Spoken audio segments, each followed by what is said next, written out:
Hi hello ನಮಸ್ಕಾರ. ಸಿಂಪಲ್ಲಾಗಿ ಈಸಿಯಾಗಿ ಚಿತ್ರಾನ್ನ ಮಾಡೋದನ್ನು ನೋಡ್ಕೊಂಡು ಬರೋಣ. ಒಂದು ಬಾಣಲೆಯನ್ನು ತೆಗೆದುಕೊಂಡು ಅದಕ್ಕೆ ಎಣ್ಣೆಯನ್ನು ಹಾಕಿ, ಎಣ್ಣೆ ಬಿಸಿಯಾದ ನಂತರ ಸಾಸಿವೆಯನ್ನು ಹಾಕಿ, ಸಾಸಿವೆ ಚಟಪಟ ಅಂದ ನಂತರ ಮೆಣಸಿನಕಾಯಿಯನ್ನು ಹಾಕಿ, ಅದಕ್ಕೆ ಬೆಳ್ಳುಳ್ಳಿಯನ್ನು ಹಾಕಿ, ನಾಲ್ಕು ಉದ್ದಿನಬೇಳೆ, ಕಡಲೆಬೇಳೆ ಮತ್ತು ಶೇಂಗಾ ಬೀಜವನ್ನು ಹಾಕಿ ಇವೆಲ್ಲವೂ ಕೆಂಪಗಾದ ನಂತರ ಒಂದು ಸೈಡ್ ತೆಗೆದಿಟ್ಕೊಳ್ಳೋಣ.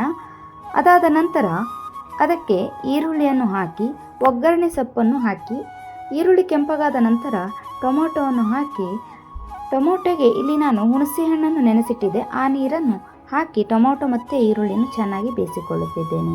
ಇದಕ್ಕೆ ರುಚಿಗೆ ತಕ್ಕಷ್ಟು ಉಪ್ಪು ಮತ್ತು ಅರಿಶಿನ ಪೌಡರನ್ನು ಸೇರಿಸಿ, ಇದೆಲ್ಲವನ್ನು ಆದ ನಂತರ ಇದಕ್ಕೆ ಅನ್ನವನ್ನು ಸೇರಿಸಿ ಎಲ್ಲವನ್ನು ಚೆನ್ನಾಗಿ ಮಿಕ್ಸ್ ಮಾಡಿ, ಮಿಕ್ಸ್ ಆದ ನಂತರ ತೆಗೆದಿಟ್ಟಂತಹ ಶೇಂಗಾ ಬೀಜವನ್ನು ಸೇರಿಸಿ ಮಿಕ್ಸ್ ಮಾಡಿಕೊಳ್ಳಿ. ರುಚಿಯಾದ ಚಿತ್ರಾನ್ನ ಸವಿಯಲು ಸಿದ್ಧ. ಇದಕ್ಕೆ ಸೈಡ್ ಡಿಶ್ ಆಗಿ ನಾನು ಇಲ್ಲಿ ಸಣ್ಣದಾಗಿ ಹೆಚ್ಚಿಟ್ಟಂತಹ ಸೌತೆಕಾಯಿ, ಟೊಮೊಟೊ, ಈರುಳ್ಳಿ, ರುಚಿಗೆ ತಕ್ಕಷ್ಟು ಉಪ್ಪು ಮತ್ತು ಒಂದು ಮೆಣಸಿನಕಾಯಿಯನ್ನು ಕಟ್ ಮಾಡಿ ಎಲ್ಲವನ್ನು ಚೆನ್ನಾಗಿ ಮಿಕ್ಸ್ ಮಾಡಿಕೊಳ್ಳುತ್ತಿದ್ದೇನೆ.